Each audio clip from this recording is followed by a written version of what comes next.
ఎంతో కష్టపడి కృషి చేస్తే తప్ప ఒకరికి పేరు రావడం అనేది అసాధ్యం. అందులోనూ ముఖ్యంగా చూస్తే ఒక పాట పాడి ఒక డ్యాన్స్ చేసి ఒక సెలబ్రిటీగా మారాలి అంటే ఎంతో కష్టం.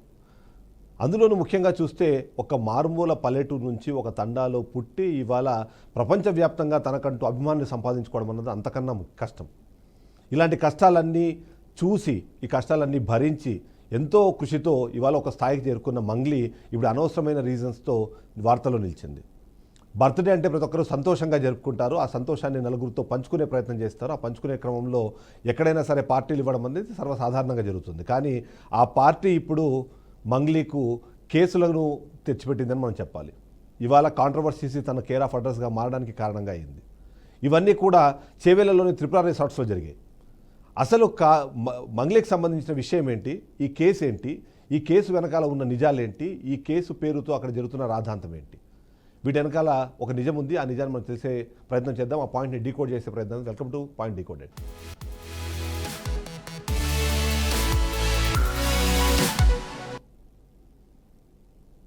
మంగ్లీ ఈ పేరు పెద్దగా ఎవరికి పరిచయం చేయాల్సిన అవసరం లేదు. ఎందుకంటే రెండు తెలుగు రాష్ట్రాలతో పాటు దేశవ్యాప్తంగా ప్రపంచవ్యాప్తంగా ఉన్న తెలుగు ప్రేక్షకులకు, అందులోనూ ముఖ్యంగా ఎవరైతే ఫోక్ సాంగ్స్ అంటే జానపద గీతాలకు ఫ్యాన్స్గా మారిన వాళ్ళందరికీ ఈ పేరు చాలా సుపరిచితం.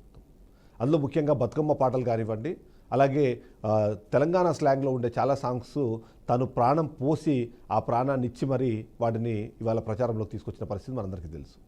అసలు మంగ్లీకి సంబంధించి కొన్ని ప్రశ్నలు ఉన్నాయి. ఆ ప్రశ్నలు ఒకసారి చూసే ప్రయత్నం చేద్దాం. దాని ద్వారా కొన్ని పాయింట్స్ని మనం డీకోడ్ చేద్దాం. ఫస్ట్ ప్రశ్న మనకు చూస్తే సింగర్ మంగ్లీకి సంబంధించిన నేపథ్యం గురించి మనం మాట్లాడాల్సిన అవసరం ఉంటుంది.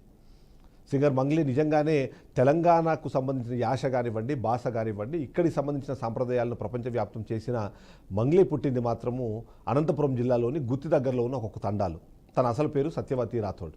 తను ఎస్టీ కులానికి సంబంధించిన ఆవిడైనా సరే తను వ్యవహరించే తీరు కానివ్వండి, తను చేసిన కృషి కానివ్వండి, వాళ్ళ కర్ణాటక సంగీతంలో ఒక డిప్లొమా కూడా చేసే స్థాయికి ఎదగడం అన్నది ఖచ్చితంగా మనందరం అభినందించాల్సిన విషయం. అందులోనూ ఒక తండాలో పుట్టిన వాళ్ళైనా సరే, లేకపోతే ఒక గ్రామీణ నేపథ్యంలో పుట్టినప్పుడు 5 నుంచి 10వ తరగతి వరకు సాధారణంగా చదివి ఆ తర్వాత అనంతపురం జిల్లాలో ఉండే ఆర్డిటి సహాయంతో తను తిరుపతిలోని మ్యూజిక్ అకాడమీలో డిప్లొమా చేసింది. ఇలా చేసిన తర్వాత ఈరోజు తను ఎదిగే క్రమంలో తను చాలా కృషి చేసిందని మనం ఖచ్చితంగా చెప్పాల్సి ఉంటుంది. ముఖ్యంగా చూస్తే మాత్రం తను ఒక ఛానల్లో, ఒక తెలుగు ఛానల్లో ఒక ప్రోగ్రాంతో ప్రారంభమయ్యి ఆ తర్వాత రేలా రే రేలా అనే ఒక సాంగ్ ఏదైతే ఉందో అది తనను ఓవర్ నైట్గా స్టార్ని చేసింది. ఆ తర్వాత తను సినిమా నేపథ్య గీతాలు కూడా ఆలపించింది. అందులో ముఖ్యంగా అలవైకుంఠపురంలో ఉన్న రాములో రాములా అన్న సాంగ్ అన్నది తనకి దేశవ్యాప్తంగా అభిమానులను తెచ్చిపెట్టడంతో పాటు మరికొన్ని సినిమాలు, శైలజారెడ్డి అల్లుడు కానివ్వండి, లవ్ స్టోరీలోని సారంగధరి అనే సాంగ్, అంటే ఖచ్చితంగా ప్లేబ్యాక్ సింగర్లకు సంబంధించి చూసినప్పుడు తెలంగాణ స్లాంగ్ కానివ్వండి, తెలంగాణ నేపథ్యం ఉన్న పాటలు పాడాలి అంటే మొదటి ఆప్షన్ కింద ఖచ్చితంగా మనకు మంగ్లీ కనిపిస్తూ ఉంటారు. అంతేకాకుండా మనం చూస్తే శివరాత్రికి సందర్భంగా ఏదైతే ఆర్ట్ ఆఫ్ లివింగ్లో జరిగే ప్రోగ్రాంలో కూడా తనని పిలిచి అక్కడ పాటలు పాడిస్తున్నారు అంటేనే తను ఎంత గ్రేటో మనం చెప్పవచ్చు. అంతేకాకుండా ప్రతి ఇయర్ ఈ బతుకమ్మ పాటలు కానివ్వండి, వాటికి తోడు ఈ మధ్యకాలంలో మనం చూస్తే కొన్ని దేవునికి సంబంధించిన పాటలు కూడా తను పాడడంతో అందరికీ తన సుపరిచితులుగా మారిపోయారు. ఇలా చేసిన నేపథ్యంలో తను ఒక సాధారణ కుటుంబంలో పుట్టి ఒక మారుమూల ప్రాంతంలో పుట్టి ఆ తర్వాత తను ఇప్పుడు ఎదిగిన తీరు ఏదైతే ఉందో అది చాలామందికి ఆదర్శనీయము, తనని ఐడల్గా భావించేవాళ్ళు. అందులో ముఖ్యంగా తెలంగాణ ఫోక్ సాంగ్స్కి సంబంధించిన ఒక స్పెషల్ పర్సన్గా తనని ప్రతి ఒక్కరూ భావిస్తూ ఉంటారు. అలాంటి మంగ్లీ పరిస్థితి ఇప్పుడు ఏముంది? ఇక్కడ నెక్స్ట్ ప్రశ్న చూస్తే మనము మంగ్లీ ఏదైతే ఉందో తన బర్త్డేని జరుపుకున్నారు. బర్త్డే పార్టీలో నెలకొన్న వివాదం ఏంటనేది ఒకసారి మనం చూడాల్సిన అవసరం ఉంటుంది. అందులో 2-3 రకాల విషయాలు మనకు కనిపిస్తున్నాయి. మొదటిది, తను బర్త్డే పార్టీ జరుపుకున్న త్రిపుర రిసార్ట్స్ ఏదైతే ఉందో ఆ త్రిపుర రిసార్ట్స్లో దాదాపుగా 35 నుంచి 40 మందికి ఆ రోజు తను పార్టీ ఇచ్చారు. ఆ పార్టీ ఇచ్చినప్పుడు అక్కడ ఏదైతే మనం చూస్తే మాత్రం మద్యము అలాగే అక్కడ మాదక ద్రవ్యాల సేవన కూడా జరిగింది అన్నది అక్కడ ప్రధానంగా వినిపించిన ఆరోపణ. పర్మిషన్ లేకుండా మద్యాన్ని సేవించడం కానివ్వండి, ఆ మాదక ద్రవ్యాల వినియోగానికి సంబంధించిన వివరాలు తెలియడం కానివ్వండి, అది వివాదంగా మారిన పరిస్థితి మనకు కనిపిస్తుంది. ఇక ఆ సందర్భంలో అక్కడ చాలామంది సెలబ్రిటీస్ ఉన్నారు. అంతేకాకుండా తన ఫ్రెండ్స్, తన ఫ్యామిలీ మెంబర్సు, తనతో రాటు రెగ్యులర్గా పనిచేసే వ్యక్తులు ఎవరైతే ఉన్నారో వాళ్ళందరూ కూడా అక్కడ ఉండడం అన్నది మనకు అనిపిస్తుంది. సో ఆ బర్త్డే పార్టీ పైన నెలకొన్న వివాదాన్ని చూస్తే తనకు తెలియకుండా జరిగింది అని చెప్తోంది. కానీ బట్ అక్కడ తను చేసిన ఏదైతే హంగామా ఉందో, హంగామా ముఖ్యంగా రాత్రి 2 గంటలు దాటిన తర్వాత కూడా లౌడ్ మ్యూజిక్ అనేది అక్కడ ప్లే అయింది. దానివల్ల లోకల్గా ఉన్న వాళ్ళు కంప్లైంట్ ఇవ్వడము, ఆ కంప్లైంట్ ఇచ్చిన నేపథ్యంలోనే 100కి డైల్ చేసి చెప్పడం ద్వారా అక్కడికి వచ్చిన వాళ్ళు చూసి ఆశ్చర్యపోవడం వాళ్ళ వంతైంది. ఎందుకంటే చాలా ఎక్కువ సౌండ్ పెట్టుకొని వాళ్ళు డ్యాన్సులు చేయడం కానివ్వండి, అక్కడ మద్యం సేవించడం కానివ్వండి ఇబ్బందులకు గురి చేసింది. ఇక నెక్స్ట్ చూస్తే ఇక్కడ ఆమె చెప్పిన ఒక క్లియర్ కట్ మాట ఏంటంటే, నాకు పర్మిషన్లు తీసుకోవాలి అనే విషయం నాకు తెలీదు అని ఒక మాట చెప్పే ప్రయత్నం చేశారు. నిజంగానే అలాంటి సిచ్యువేషన్ ఉంటుందా? పార్టీలో నిర్వహించాలి అనేటప్పుడు ఏమేమి పర్మిషన్లు తీసుకోవాలో తనకు తెలియని అవకాశం ఉందా అన్నది మనం చూడాల్సిన అవసరం ఉంటుంది. ఎందుకంటే ఇక్కడ కీలకంగా మనకు కనిపిస్తున్నది తను ఒక సెలబ్రిటీ. తను రెగ్యులర్గా సెలబ్రిటీ అవ్వడానికి కూడా మెయిన్ రీజన్ ఏంటంటే తను ఒక సింగరు. సో ఇలాంటి ఈవెంట్స్ కానివ్వండి, ఇలాంటి పార్టీస్ కానీ తను రెగ్యులర్గా వెళ్తూనే ఉంటారు. అక్కడ వెళ్ళినప్పుడు ఏ పర్మిషన్లు తీసుకోవాలన్న విషయంపై తను పూర్తి స్థాయిలో అవగాహన ఉంటుంది. ఆ అవగాహన నాకు లేదు అని చెప్పే క్రమంలో ఏమి చేస్తున్నారన్నది కూడా ఒక ప్రశ్న అయితే ప్రతి ఒక్కరికి ఉత్పన్నమవుతుంది. అందులో ముఖ్యంగా చూస్తే సెలబ్రిటీగా మారడంతో పాటు తను ఒక సింగింగ్ సెలబ్రిటీగా ఉన్న నేపథ్యంలో పార్టీలకు కానివ్వండి, ఇలాంటి ఫంక్షన్లకు కానివ్వండి ఎలాంటి పర్మిషన్లు తీసుకోవాలో తెలియదు అని చెప్పే మాట ఏదైతే ఉందో అది కొద్దిగా ఇబ్బంది అనే సిచ్యువేషన్ చెప్పాలి. సో ఓవరాల్గా చూస్తే ఈ పార్టీలో నిర్వహించేటప్పుడు ఎలాంటి పర్మిషన్ తీసుకోవాలి అన్నది మనకి చాలా కీలకంగా మారింది. కోరిక మేరకు మా అమ్మా నాన్నలతో కలిసి, మా ఫ్యామిలీ మెంబర్స్తో కలిసి నేను జరుపుకోవడం జరిగింది. అక్కడ మా అమ్మా నాన్న ఫ్రెండ్స్, మా ఫ్యామిలీ ఫ్రెండ్స్, మా టీమ్ మెంబర్స్ మాత్రమే ఉండడం జరిగింది. అండ్ అట్లనే లిక్కర్ ఉండడం జరిగింది, సౌండ్ సిస్టమ్ ఉండడం జరిగింది. సో సౌండ్ సిస్టమ్కి, లిక్కర్కి పర్మిషన్ తీసుకోవాలని చెప్పి నాకు అస్సలు అవగాహన లేదు, ఐడియా కూడా లేదు. అది అనుకోకుండా సడన్గా ప్లాన్ చేసుకొని వెళ్ళిపోవడం జరిగింది అక్కడ. సో అందుకు నాకు అవగాహన లేదు, లేకుంటే నేను డెఫినెట్లీ తీసుకునేదాన్ని. నాకు అసలు గైడెన్సీయే లేదు. ఎవరైనా గైడ్ చేసినా కూడా నేను పర్మిషన్ తీసుకునేదాన్ని, లేకపోతే నేను ఎందుకు ఇలా తెలిసి చెయ్యను కదా. సో ఇదంతా ఇలా తెలిసి అయితే నేను తప్పు చేయలేదు, తెలియకుండా ఇది జరిగిపోయింది. అండ్ అక్కడ లోకల్ లిక్కర్ తప్ప అసలు వేరే ఏ ఇతర పదార్థాలు, మత్తు పదార్థాలు కానీ వాడడం అసలు జరగలేదు. అక్కడ దొరకలేదు కూడా, పోలీసులు సెర్చ్ చేసినా కూడా.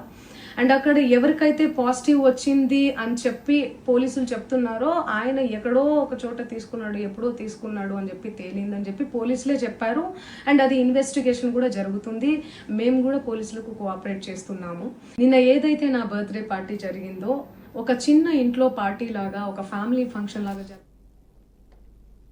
సో ఇక్కడ మనకు చాలా క్లియర్గా అర్థమవుతుంది, పర్మిషన్లు తీసుకోవాలన్న సమాచారం నాకు లేదు అని తను చెప్తుంది. అదే నమ్మదగిన విషయమేనా?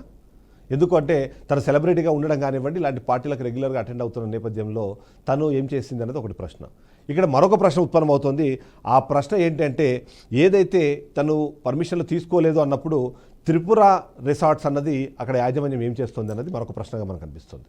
ఎందుకంటే ఎవరైనా సరే ఒక పార్టీ చేసుకుంటున్నాము అని వెళ్ళి ఒక రిసార్ట్ని కానివ్వండి, లేదా ఇలాంటి కొన్ని ప్రైవేట్కి సంబంధించిన ఫామ్ హౌస్లు కానివ్వండి కాంటాక్ట్ అయినప్పుడు వాళ్ళు ఖచ్చితంగా అడగాల్సిన ప్రశ్న ఏంటంటే, మీరు ఈ పార్టీకి సంబంధించిన అవసరమైన పర్మిషన్లు మీరు తీసుకున్నారా లేదా? త్రిపుర రిసార్ట్ ఏం చేస్తుంది? మంగ్లీ వెళ్ళారు, అక్కడ సంబంధించిన బర్త్డే పార్టీకి సంబంధించిన ఏదైతే బుక్ చేశారో రిసార్ట్ని బుక్ చేసేటప్పుడు ఎంతమంది వస్తున్నారు, ఎవరెవరు వస్తున్నారు, వచ్చే క్రమంలో దాంట్లో సెలబ్రిటీస్ ఎవరైనా ఉన్నారా, సెలబ్రిటీస్తో పాటు అక్కడ ఏమేమి యాక్టివిటీస్ జరిగే అవకాశం ఉంది, అందులో ముఖ్యంగా ఏదైతే సింగర్ కాబట్టి, సెలబ్రిటీ కాబట్టి డ్యాన్సులు వేస్తారా, మ్యూజిక్లు ఏమైనా మీరు ప్లే చేస్తారా, వీటికి తోడు మీరు తీసుకునే ఫుడ్ ఏంటి, మీరు ఏమైనా లిక్కర్ కన్జంప్షన్ దాంట్లో ఉండే అవకాశం ఉందా, ఒకవేళ ఉంటే దానికి సంబంధించిన పర్మిషన్ మీరు తీసుకున్నారా లేదా, ఇవన్నీ చెప్పాల్సిన బాధ్యత ఖచ్చితంగా త్రిపుర రిసార్ట్స్ కూడా ఉంటుంది. కానీ త్రిపుర రిసార్ట్స్ ఆ పనిని పూర్తిగా విస్మరించింది అన్నది మనకు అర్థమవుతుంది. అంతేకాకుండా ఇవాళ స్కేప్ గోడ్గా మారేందుకు దాన్ని మొత్తాన్ని తీసుకెళ్లి మంగ్లీ మీద దోసే ప్రయత్నం చేస్తారు. అలానే మంగ్లీని మనం ఇక్కడ ఎట్టి పరిస్థితుల్లో సపోర్ట్ చేయట్లేదు. ఎందుకంటే పర్మిషన్ తీసుకోవాల్సిన బాధ్యత ఖచ్చితంగా ఎవరైతే దాన్ని చేస్తున్నారో ఆ నిర్వాహకులకే ఉంటుంది. ఆ నిర్వాహకుడు ఎవరు అంటే అగైన్ మళ్ళీ మంగ్లీ వాళ్ళ బ్రదరే ఈ పర్మిషను తీసుకోవాల్సిన అవసరం ఉంది. ఎందుకంటే ఈ పార్టీని మొత్తాన్ని ఆర్గనైజ్ చేసింది ఆయనే. అంటే ఇక్కడ ఫోర్గ్రౌండ్లో మనకి మంగ్లీ కనిపిస్తున్నా, ఈ పార్టీ జరుగుతున్నప్పుడు పార్టీకి ఇన్విటేషన్లు ఎవరెవరికి వెళ్ళాయి, ఇన్వైటీస్ ఎవరెవరు ఉన్నారు, ఇందులో ఎలాంటి యాక్టివిటీస్ ఉంటాయన్న విషయాన్ని ముందుగా చెప్పాల్సిన బాధ్యత, చెప్పాల్సిన బాధ్యత మంగ్లీ బ్రదర్కు ఉంటే, అలాగే తెలుసుకోవాల్సిన బాధ్యత ఖచ్చితంగా త్రిపుర రిసార్ట్స్కి ఉంటుంది. ఈ రెండూ కూడా ఇక్కడ జరగలేదు. దీనికి తోడు ఈ స్థాయిలో నిజంగానే మద్యం పంపిణీ అవుతోంది, మద్యానికి అక్కడ సేవన జరుగుతోంది అంటే ఎక్సైజ్ శాఖ ఏం చేస్తుంది అన్న ఒక ప్రశ్న కూడా చాలా క్లియర్గా కనిపిస్తోంది. ఎక్సైజ్ శాఖ నిర్లక్ష్యం కూడా మనకి అక్కడ కనిపిస్తున్న సిచ్యువేషన్ ఉంది. ఎందుకంటే ఎక్సైజ్ శాఖ కూడా ఇలాంటి రెసార్ట్స్కి కానివ్వండి, అలా ఉన్న ప్రైవేట్ ఫామ్ హౌస్కి కానివ్వండి ఖచ్చితంగా అవగాహన కల్పించాల్సిన అవసరం ఉంది. 6.5 లీటర్లకు మించి మద్యం ఒక చోటకి వచ్చింది అంటే ఖచ్చితంగా పర్మిషన్ తీసుకోవాల్సిందే. పార్టీ పేరుతో ఫ్యామిలీ మెంబర్స్ తాగాలి అన్నా, ఫ్యామిలీ మెంబర్స్ మధ్యలో ఈ పార్టీ జరగాలి అన్నా సరే దానికి సంబంధించిన ఇన్ఫర్మేషన్, దానికి సంబంధించిన పర్మిషన్ ఖచ్చితంగా ఎక్సైజ్ శాఖ నుంచి తీసుకోవాల్సిందే. ఆ సమాచారం ఇవ్వాల్సిన బాధ్యత ఎక్సైజ్ శాఖ ఉంటుంది. అదే సందర్భంలో త్రిపుర రెసార్ట్స్ కూడా దీన్ని అక్కడికి వచ్చే సెలబ్రిటీస్ కానివ్వండి, లేకపోతే అక్కడికి వచ్చే ప్రోగ్రామ్ చేసుకునే వాళ్ళకి కానివ్వండి, ఇలాంటి ఈవెంట్ ఆర్గనైజర్స్ కానివ్వండి చెప్పాల్సిన బాధ్యత ఉంటుంది. ఎందుకంటే అది ఓవరాల్గా చూసినప్పుడు అది జరిగే ప్లేసు, ఆ ప్రదేశం ఖచ్చితంగా ఆ రెసార్ట్సే కాబట్టి త్రిపుర రెసార్ట్స్ కూడా మనము ఇక్కడ బాధ్యుల్ని చేయాల్సిన అవసరమే కనిపిస్తుంది. ఇక త్రిపుర రిసార్ట్కి సంబంధించి మనకి వేరే రకాల దాని మీద ఆరోపణలు ఉన్నాయి. అందులో ముఖ్యంగా త్రిపుర కన్స్ట్రక్షన్స్ పేరుతో వందలాది మందిని మోసం చేసి ఆ డబ్బులు తీసుకెళ్లి త్రిపుర కన్స్ట్రక్షన్స్ వాళ్లే ఈ త్రిపుర రిసార్ట్స్ నిర్వహిస్తున్నారన్న ఆరోపణలు కూడా నేపథ్యంలో దానికి మనకు అవసరం లేదు. కానీ త్రిపుర రిసార్ట్స్ యాజమాన్యం మాత్రం ఖచ్చితంగా ఇక్కడ వాళ్లకు సంబంధించిన అలసత్వం కూడా మనకు చాలా క్లియర్గా కనిపిస్తుంది. ఆ నిర్లక్ష్యం కూడా చాలా క్లియర్గా అర్థమవుతుంది. అందులో భాగంగానే ఇవాళ మనం చూసినప్పుడు త్రిపుర రెసార్ట్స్, అలాగే మంగ్లీ చెప్తున్నట్టుగా నాకు సమాచారం లేదు, పర్మిషన్ తీసుకోవాలన్న విధానానికి సంబంధించిన సమాచారం నాకు లేదు అని తను ఏది చెప్తుందో, ఈ రెండు కూడా అబద్ధాలుగానే మనకు కనిపిస్తుంది.